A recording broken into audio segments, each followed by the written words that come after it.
तो दोस्तों social media पे तो भैया कंट्रोवर्सी का माहौल चल रहा है। वहाँ मौसा जी आ चुके हैं। मौसा जी तो भाई इतना ज़्यादा अच्छी अच्छी बातें कर रहे थे कि हमारे गले के नीचे नहीं उतरी हैं। और इतना सफ़ेद झूठ कैसे मौसा जी आप बोल रहे हैं कि भाई जो है अशोक जी को तो पता ही नहीं था। अशोक जी ही नाम है। अरे मतलब सपना जी के ससुर को पता ही नहीं था। मैं और अंशु के पापा दोनों मिलकर गए रिश्ते को एक नया आयाम देने के लिए। सही में मौसा जी वाह मौसा जी वाह। मौसा जी का चैनल जिसने नहीं देखा है कोई बात नहीं, देखने की ज़रूरत भी नहीं है। आपको बता दे रहे हैं मौसा जी के कहने के तात्पर्य क्या थे। मौसा जी तो वैसे कहते हैं कि भाई मैं यहाँ पर ये सब चीज़ें नहीं करने आया हूँ और मेरा इन सब कंट्रोवर्सीज से और बाकी चीज़ों से कोई लेना देना नहीं। मैं मोटिवेशनल स्पीकर हूँ। अरे मौसा जी, ऐसे लोग मोटिवेशनल स्पीकर बन के का ही कर पाएंगे जी हैं। इतने धर्म गुरु बैठे हैं, इतने तमाम पढ़े लिखे एजुकेटेड लोग बैठे हैं, उनको बोलने दीजिए ना। हैं मोटिवेशनल होने के लिए वो बैठे हैं, तैयार हैं। और कहीं ना कहीं उन्होंने बढ़िया से संभाल रखा है। आप नयिका खिलाड़ी बन के फिर से संभालेंगे। आप तो जी शातिर मोटिवेशनल स्पीकर बन सकते हैं, मोटिवेशनल तो नहीं जी, बिल्कुल भी नहीं। तो हे एवरीवन, एक बार फिर से आप सभी का स्वागत है। रात के अंधेरे में बहुत सारे कांड हो जाते हैं। उधर सचिन मनीषा भी आ चुके हैं और सचिन ने दिल खोल कर अपनी बातें रखी हैं कि हाँ मैंने झूठ बोला दोस्तों, मैं किसी को बचा रहा था दोस्तों। क्यों? क्योंकि मेरी आंखों पे पट्टी पड़ा था, ये था वो था। अपनी बीवी भी से माफ़ी मांग रहे हैं, उसके साथ ये भी कह रहे हैं कि मैं 2-3 घंटा तक भगवान जी की शरण में बैठा था और मुझे सेल्फ रियलाइजेशन हुआ छठ माता जी ने और बाकी चीज़ों की वजह से। तो भाई मैं एकदम क्लियर हूँ और आज मैं भाई जगत दीदी का पूरा पोलम पट्टी खोल दूंगा। मैं कैसे गया था और जो मैडम है उनकी मम्मी ने मुझे कैसे वहाँ से भगा दिया, तू यहाँ क्या करने आया है। और बचा कुचा भाई ने भी बोला कि ना एंट्री तो तुम्हारे अलाउ नहीं है। तो भाई मैं वो सारी चीज़ें दूर कर दूंगा, आज सबको बता दूंगा। ऑडियंस से मैं माफ़ी मांगता हूँ। तो कुल मिला के भाई जगत दीदी की पोलम पट्टी खुल चुकी है। वैसे ये जगत दीदी के बारे में हमने सुना था कि ये मतलब लोगों को धमकी वमकी देती हैं कि अगर तुमने मेरे बारे में कोई वीडियो बनाएगा तो मैं स्ट्राइक दे दूंगी। अरे भाई स्ट्राइक तब आप दे दीजिएगा जब कोई आपका कुछ यूज़ करेगा। इसे स्ट्राइक देंगे तो जगत दीदी आपके चैनल पे भी समस्या भारी हो सकती है। और दूसरी चीज़, अगर कोई बोल रहा है कि जो है हम कोर्ट केस कर देंगे, तो मैडम जी भाई जी जो भी धमकी देते हैं मैं उनसे विनम्र निवेदन करना चाहूँगी, अगर आप सोशल मीडिया पे हैं तो यहाँ पर कोई किसी के लिए भी बोल सकता है। आपको अभिव्यक्ति की आज़ादी है, डेली ब्लॉगिंग करने की आज़ादी है, तो रिएक्शन वालों को रिएक्शन वीडियो बनाने की आज़ादी है। अगर आपको इतना ही अपनी प्राइवेसी वगैरह का ध्यान रखना है तो सोशल मीडिया पे ये रायता मत फैलाइए और धमकी देना बिल्कुल उचित बात नहीं है। तो फिलहाल जगत दीदी का तो चेहरा सामने निकल के आ ही गया है, जो नकाब वैसे तो बहुत पहले निकल के आ चुका था। भैया कोई ऐसा थोड़े कि बिल्कुल परफेक्ट है। और एक चीज़ और, मैंने एक क्लिप देखी थी श्राप वाली, माता जी वाली। बड़ों के मुंह से ऐसी हरकतें ऐसी बातें अच्छी नहीं लगती। मैं तो यही कहना चाहूँगी, ये कौन सी बात होती कि मैं तुम्हें श्राप देती हूँ। अगर कोई गलत काम करता है, गलत वीडियो बनाता है, जैसे कि बता रहे थे कि कभी बोल रहे हैं उनको माला पहना दे रहे हैं उनको, वो वाकई में गलत है। तो ऊपर बैठा है, अगर आप भी बोल रही हैं कि मैं तुम्हें श्राप देती हूँ, ऐसा हो जाए वैसा हो जाए, तुम भुगतोगे, वैसे तो आप भगवान नहीं हैं। हाँ, ये घोर कलयुग के इंसान है, तो आप लोगों का श्राप काम करने लगे ना तो फिर हो गया। अपने आप को ऋषि मुनि समझने लग गए थे आजकल के लोग। श्राप देता हूँ मैं, अरे भैया निकल के आया, धारावाहिक नहीं चल रहा है। खैर चलिए, उनके ऊपर तो बाद में बात करेंगे। कुछ पॉइंट हैं जिनके बारे में बात करना बनता है ना। अब आते हैं पहले स्नैपी गर्ल्स पे। यहाँ पर जो मामा श्री और मौसा श्री, मतलब यार आजकल मामा और मौसा बहुत चढ़ बढ़ के हिस्सा ले रहे हैं। सचिन होगा कि अब बिटिया को आगे नहीं करेंगे, अब हम बोलेंगे। तो वैसे मामा श्री और मौसा श्री की मिली भगत है और सबकी मिली भगत है, ऑफ कोर्स अंकल जी की भी है। तो इन्होंने कहा है कि देखिए ये मेरा लास्ट, इससे पहले भी मेरे ऊपर जब नेगेटिविटी आ रही थी और जो है उनके ऊपर भी आ रही थी, तो मैंने क्या किया था, मैंने वीडियो बनाया था और अब मैं ये लास्ट वीडियो बना रहा हूँ। और मैं ये स्पष्ट करना चाह रहा हूँ कि देखिए ऐसा नहीं है, हम बिल्कुल मिलाने की कोशिश कर रहे थे और अंकल जी को भी नहीं बताया था। आप इतना अच्छा काम करने गए थे। सच बताइए दिल पे हाथ रख के कि अंकल जी को नहीं पता था, सपना जी के ससुर को नहीं पता था कि आप सपना जी से मिलने जा रहे हैं, विला की बात करने। इनका कहना था कि अंकल जी कंफ्यूज हो रहे थे कि अब सपना भी मेरे साथ में नहीं है और इतना 2 BHK नहीं 2 फ्लोर वाला विला है, मैं इसको करूँगा तो क्या करूँगा। तो कंफ्यूज हो रहे थे। तो कन्फ्यूजन ये था कि बेचने के लिए आप बात करने गए। देखिए सपना झूठ तो बोलेगी नहीं, आप बेचने के लिए ही तो बात करने गए थे। पर इनका कहना है कि ये पूरा घर वालों को मिलाने के लिए एक दोबारा कड़ियाँ जोड़ने गए थे। जिनको कड़ियाँ जोड़नी होती है वो इतने कइयाँ नहीं होते हैं और ना ही इस प्रकार की बातें करते हैं। तो कड़ियाँ तो आप जोड़ने नहीं गए थे, कोशिश आपकी यही है। और ये अपने आप को खुद को मोटिवेशनल स्पीकर समझते हैं, शर्म की बात है। क्या ही बताएं, मोह माया और तृष्णा में डूबा इंसान, दूसरों के लिए गड्ढा खोदता इंसान। मासूम सी बच्चियों का चेहरा भी आप लोगों को नज़र नहीं आता है। बोलिए, थोड़ी तो शर्म कीजिए। लिया फिर बिल्कुल बेशर्मी पे ही सारे के सारे लोग उतर आए हैं। अंकल जी की भी ये जो बोल रहे थे, मौसा जी, इनकी भी अच्छी खासी एज है। लेकिन ये हाँ वाक्य पटुता में निपुण है, बातें बढ़िया। अपने शायद इन्होंने ऑफिस टाइप की कोई जगह में बैठ के लेक्चर दिया है, भाषण दिया है। तो मे भी ये इनका कोई ऑफिस हो या फिर इन्होंने बना रखा, कहीं प्रॉपर्टी डीलर वगैरह तो नहीं है। अब ये क्या करते हैं क्या नहीं करते हैं ये तो मुझे नहीं पता। तो ये वीडियो हर कंट्रोवर्सी का सच बताएगा। इन्होंने ऐसा थंबनेल बनाया है और थंबनेल में ना सबके फ़ोटो लगा दिए इन्होंने। सबके प्रीवियस वाला जो फ़ोटो था थंबनेल का वही उठा के चिपका दिया है।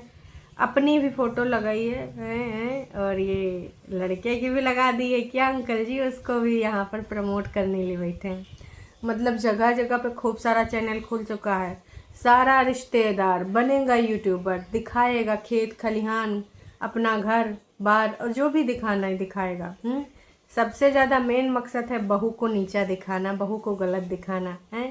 तभी तो इन्होंने पूरी वीडियो में कोशिश करी है और इन्होंने भर भर की तारीफ़ें करी। तो किसी ने भैया सोने पे सुहागा कर दिया कि अगर सपना का ससुराल इतना ही अच्छा है तो भगवान करे ऐसा ही ससुराल अंशु को मिले। अंकल जी से रहा नहीं गया। इस काम के लिए भगवान बैठा है, हमारी और आपकी कोई औकात नहीं। जब आपकी और हमारी कोई औकात ही नहीं है तो आप प्रयत्न क्या करने गए थे। भगवान ही करेगा ना सब कुछ। वाह जी वाह, कितना बढ़िया खिलाड़ी हैं आप हैं। जहाँ पे सुविधानुसार भगवान के हाथ में सब कुछ बना देते हैं और दूसरी जगह पे खुद अपनी हाथ में सब कुछ लेने का कोशिश कर रहे हैं। हमको तो उसकी जायदाद का एक टुकड़ा भी नहीं चाहिए और हमको तो मिल भी नहीं सकता या फिर किसी को नहीं मिल सकता, किसी के नाम पे बिल्डर ट्रांसफ़र भी नहीं कर सकता क्योंकि ऑनलाइन ट्रांजैक्शन सपना का है। अच्छा, सपना ने किया है, सोच लीजिए। क्योंकि अंकल ने तो कहा था मेटाडोर भर के लेके गई है, तेरा अब कुछ नहीं है, तो सपना का कैसे माना जाएगा। चलो कम से कम इतनी तो शर्म है कि आपने नाम लिया कि उसने भी किया है, नहीं तो आप लोग सफ़ेद झूठ। लेकिन बोलते भी तो कैसे, सपना के पास ट्रांजैक्शन है ना भाई साहब, ऑनलाइन पेमेंट हुआ है। तब तो भैया उसमें अकाउंट नंबर के साथ साथ पूरी डिटेल एक चुटकी में, एक क्लिक पे निकल आएगी। खैर मौसा जी का कहना है कि फिर वहाँ पर ये गए दोनों लोग, अंशु के पापा और ये, और वही अंशु के पापा हैं दोस्तों जो सपना को बोल रहे थे इका कोनो भरोसा नहीं है, कल तीसरी शादी कर ली तो इससे ना सारे चैनल के पासवर्ड ले लो खटाखट। वही अंशु के पापा अब मिलाने के लिए सोच रहे थे। इतना बढ़िया दिल है, गोल्डन हार्ट के मालिक हैं। तो भाई पहुँचे अब वहाँ पे। जो सपना के वो थे, ताऊ जी थे, पापा जी थे, भाई सब लोगों ने इनकी सोच की बहुत सराहना की कि भाई आप तो भगवान के स्वरूप हैं और आप कहाँ थे महोदय। और बिल्कुल पॉजिटिविटी वाली बातें हैं। तो हम क्या करेंगे कि हम जल्द ही इस प्रयास में जो आपने प्रयासरत हैं, जल्द ही हम इस बारे में बातें करेंगे और जल्द ही इन सबको बात करके जो है एक साथ कर देंगे, जो कि बहुत ही अच्छा होगा, कड़ियाँ जुड़ जाएंगी। इतना करने के बाद फिर ये वापस आ गए। भाई साहब कहानी सुनिए, कितना बढ़िया इंटरेस्टिंग। ऐसे बचपन में मैं कहानी सुना करती थी दादी से कि दादी किस्सा कहानी सुनाओ, तो राजा रानी वाले सुनाती थी वो कहानी, तो हम लोग बड़ा हूँ करके सुनते थे।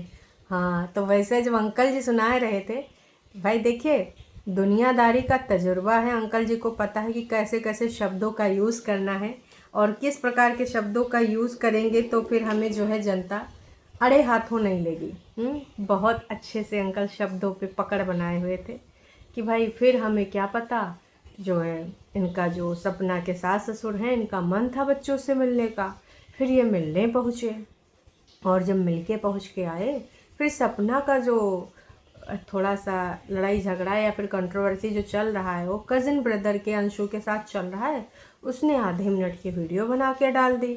फिर भाई साहब नेगेटिविटी का माहौल चल गया। अच्छा जी, छोटा बच्चा है, नोना बच्चा है, ऐसे डाल दिया, अंकल आंटी ने मना भी नहीं किया है। अच्छा जी कितना बढ़िया से आप ना देखिए, निपुण हैं आप, आपको वकील वकील होना चाहिए बातें मनवाने का। वैसे अंकल जी वकील तो नहीं है, मौसा जी वकील तो नहीं है, क्योंकि मुझे उनकी बातों में वैसे नज़र आ रहा था चालाकियाँ, अपना पॉइंट ऑफ व्यू कैसे रखना, सामने वाले को कैसे दिखाना कि गलती तो जी इसी की है। देखिए फिर उसने 2 दिन बाद मतलब एक वीडियो बना दिया और उसमें ऐसी ऐसी बातें बोल दी। हम लोगों तो पूरा प्रयास यही है कि हम इन सबको फैमिली को मिला दें। हम लोगों को क्या जाएगा जी, हम लोग क्यों लालच करेंगे, हम लोग तो त्याग बलिदान वाले लोग हैं। लालच तो हमारी रगों से बिल्कुल दूर दूर तक का कोई रिश्ता नाता नहीं है। हमारे तो जी रगों में भी खून नहीं, त्याग बलिदान बहता है तो हम इस प्रकार से ये सारी चीज़ें कराने के लिए गए थे, लेकिन हमें क्या पता था कि बाकी के लोग हमको इतना भला बुरा समझेंगे, हमारे बारे में ऐसी धारणा बना लेंगे, हमारे बारे में ऐसी सोच रखेंगे। वाह अंकल जी वाह। इतने नहीं दोस्तों, अंकल जी इतने पे ही नहीं रुके। फिर बाद में पता चला दोस्तों कि अंकल जी सेना से रिटायर्ड अच्छे ऑफिसर, मतलब कोई अच्छी रैंक से रिटायर्ड इंसान है। और बाद में फिर इन्होंने गेम खेला। आजकल सोशल मीडिया पे एक गेम बहुत चल रहा है, सपना के बारे में एक लाइन गेम का है, एक लाइन बहुत ज़्यादा चल रही है कि भाई ये भी गलत, वो भी गलत, वो भी गलत। उन्होंने बाकायदा नाम भी लिए कि शिवी भी गलत, सपना के जो मामा मौसा हैं वो भी सब गलत, अंशु भी गलत हैं, बाकी के लोग भी गलत, सिर्फ समझ जाइए आगे एक ही इंसान सही है। तो देखिए ना, जितना चालाक लोमड़ा लोग होता है वो सब एक साथ हो गया है तो वो गलत तो है ही है, हैं। और मैं ये नहीं कह रही हूँ कि सपना भगवान का प्रतीक है, भगवान का अवतार है, उसने कहीं ना कहीं गलतियाँ करी होंगी जीवन में, सॉरी। लेकिन अभी आप लोग जिस तरीके से नाप लगाए बैठे हैं कि कहीं मौका मिले नोच घसोट लें, सपना के नाम का यूज़ तो बहुत हुआ है और शिवी का तो सब कुछ पता चल ही गया है जनाब, क्या क्या चीज़ें सामने निकल के आई। और अंशु ब्लॉक अनब्लॉक, क्या बात है, उसके बारे में भी थोड़ा विचार दे देते तो समझ में आ जाता मुझे, पर आपने इस बारे में वार्तालाप ही नहीं किया। तो भाई शब्दों पे उचित पकड़ बना के इन्होंने बहुत सारी बातें रखी हैं, हालांकि जनता इनसे जो है सहमत नज़र नहीं आई। लोगों ने ना भाई साफ साफ लिख दिया कि जो ना तुम अंशु ही सबसे बड़ी चाल चल रही है सपना का घर बिगाड़ने के लिए, निकालने के लिए। घर की बहू को पीटे और बड़ों का क्या फ़र्ज है। एक छोटी बच्चों को एक साथ जाते हुए तब तो आपने नहीं रोका। बहुत सारी बातें हैं यार, इतने दिनों बाद ही इन सबको क्यों फ़र्ज याद आया, इतने दिनों बाद ही इनको क्यों याद आया कि भाई ऐसा ऐसा कर दे हैं, चलो मिला देते हैं, उससे पहले क्यों नहीं आया। आपने रोते वोते नहीं देखा। और आज भी ये सिर्फ सपना को विलन बनाने आए थे, ये शिवी उवी का नाम गिनाने के लिए, बाकी सबकी गलतियां गिनाने के लिए और सपना को विलन बनाने के लिए ही आए थे। तो आपका ये चाल चल नहीं पाएगा अंकल जी, आपने कोशिश तो बड़ी करी। कंट्रोवर्सी का सच ये है हमारा पक्ष। हाँ हाँ, और टैग किया है विंग अंशु को हैशटैग लगा के, और धीरज ब्लॉगर को, अपने परिवार को, ख़ानदान को यहाँ पर भी ना टैग किया जा रहा है रीच पकड़ाने के लिए, इस चैनल के व्यूज़ बढ़ाने के लिए। तो उम्मीद करते हैं आप लोग समझ गए होंगे दोस्तों, ये स्लो पॉइजन बन के आए थे और यहाँ पर धीरे धीरे धीरे धीरे सपना के खिलाफ जहर भर रहे थे। इनको लग रहा था कि जो है अपने उचित शब्दों का प्रयोग करके इस प्रकार का ये काम कर लेंगे। तो अभी के लिए इतना ही, फिर मिलेंगे नयका वीडियो में। काश कि भाई उधर जगत दीदी ने भी कोहराम मचा रखा है, उस पर भी कुछ हो सकता है, तमाम लोगों में से आपकी वो जगत दीदी फेवरेट हो, पर भाई उनकी सच्चाइयाँ, और मैं ये नहीं कहूँगी कि जो सामने बोल रहे हैं सचिन मनीषा, उन्होंने कभी कोई गलती नहीं करी होगी। अरे भाई साहब ये सारे क्रिएटर हैं, क्रिएटर भी ये हम आम इंसानों जैसे ही होते हैं, तो तो ये मत सोचो कि ये गलत नहीं हो सकते, वो गलत नहीं हो सकते। सिर्फ और सिर्फ अपना जो है सच दिखाने के लिए, अपनी बातों को सच मनवाने के लिए सामने वाले को यहाँ पर गलत बना दिया जाता है। जैसे सपना के ही केस में देख लो, अब तो भाई एक वो चल चुका है मुहिम कि ये गलत, ये गलत, ये गलत, सिर्फ ये मैडम ही सही। तो समझिए बहुत सारी चीज़ें हैं। फिर से मिलेंगे एक नई अपडेट और कुछ ज़रूरी पॉइंट्स के साथ। Tata bye bye.